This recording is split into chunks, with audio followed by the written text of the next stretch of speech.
Hello everybody, welcome to this session on monitoring and maintenance. So we're going to start with the feedback loop where we can monitor questions, analytics, load times questions. So we're always checking what's going on in the platform. Then we're looking to identify the problems. 3 different ways we can do this that I'll come on to. And then we can act on them, whether that's resyncing entities, fixing the model, keeping the human in the loop, or doing it automated. And this can come from Veezoo, from the schema tool, and from the knowledge graph itself. So the first one, entity sync. This exists in the entity scheduler. And obviously as time goes on, data changes, and this involves more dimensions being available for us to pull into classes. So we would run this on a schedule. Secondly, we can run Veezoo agents for testing things like questions, how they're used, load times, trying to identify missing data perhaps. And then finally, knowledge graph agents. So ones that we actually run within the knowledge graph, but more for the data team and for the creators. And these can be scheduled so that it just alerts you when there are problems. So let's start with entity sync. Here we can see by default, we have the schema sync set up. So this is looking where we have missing fields, field names have changed. And when we see that, it would pop up with some warnings that we can take a look at. We can also schedule the synchronization of entities. So we can do this by all concepts. We can do this for ones which just have a sync policy, which I will show you in just a second.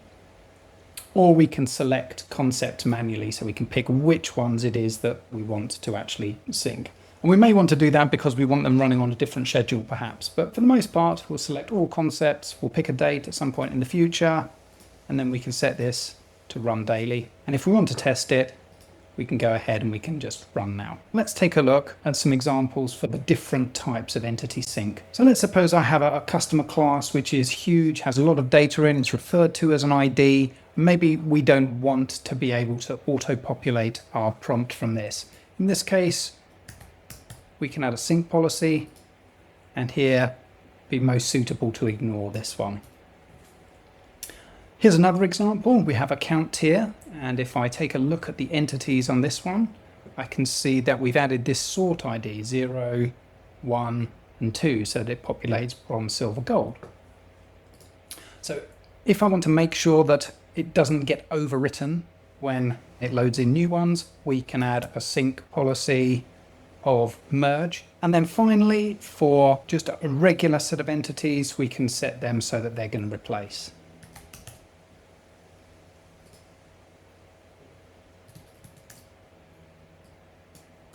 So there's our sync policy options and also how we can handle them. Okay, next off we have Veezoo agents. So let's jump into Veezoo. So here we can see we're in Veezoo, and within the Veezoo knowledge graph, you can ask questions just like you would any other knowledge graph. So we've got all the information about the questions, the answers, schedules, lots of information about in here about all the different aspects of our metadata.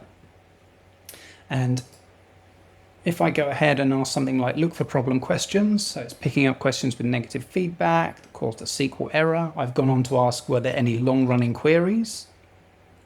And at the end of this, I can just go ahead and save as an agent. So in here, I can then see the steps that we've run through and got this summary out of the end of it. And if we run this one, then we can see it gets to the end and gives me a summary of any problems that I may have encountered. So thirdly, we've got knowledge graph and agents. So these are agents that we're actually going to run directly from within our knowledge graph. As an example, I can say, tell me about my data quality and be thorough. And as we can see, Veezoo has decided the pattern for this, going through lots of fields and come up with this at the end of it. And if I take a look at the agent, we can see that we've got volumes, check the referential integrity validity. Then it's actually done some information on the data set itself to see if values are realistic, to see if there are maybe continuity errors, and then summarize the findings. And then we could schedule this, so we could then only send if you find problems, and we could set this then to run on a daily basis to keep us up to date. Thank you for watching this video on monitoring and maintenance best practices. Look forward to seeing you on another one.